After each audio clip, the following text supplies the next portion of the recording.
Hi, I thought it'd be fun to talk about some of the threads I like to use for my dimensional curves. So here are a few threads. Some are Aurifil, some are Mettler, and they're all green.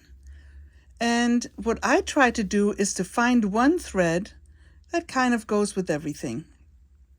So if I have 4 or 5 different green fabrics, I try to find a thread that works for most of those. Now sometimes you have a really dark green or a fabric that just doesn't work, but if you have a thread that works for most fabrics, you can just move between shapes from one to the other. Let me show you how I do that.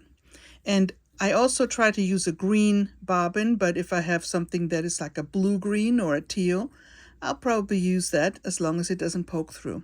So let me get started. Let me move those out of the way here.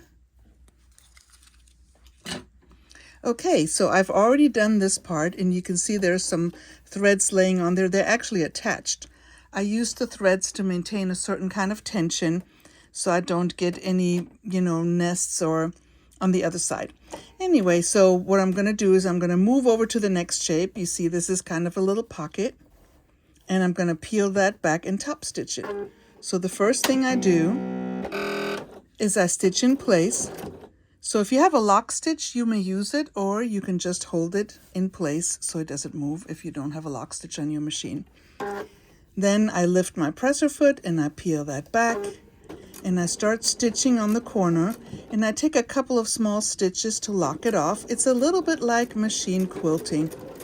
You always lock it off with a few small stitches as opposed to back stitch. Okay, so here I am at the end of that shape. I stitch in place, and then I move over to the next shape.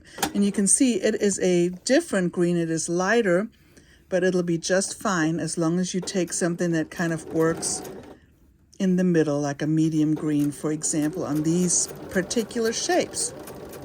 So let me do a couple more.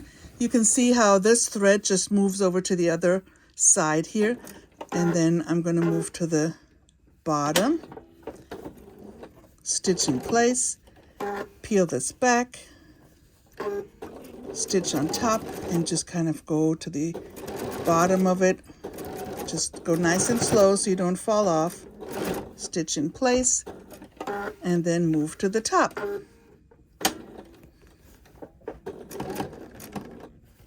All right, so that wasn't very hard at all.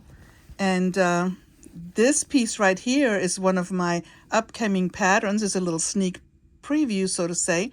It's done alternate blocks, so I haven't shown the real block, but let me just give you a little hint, and it has to do with the ocean.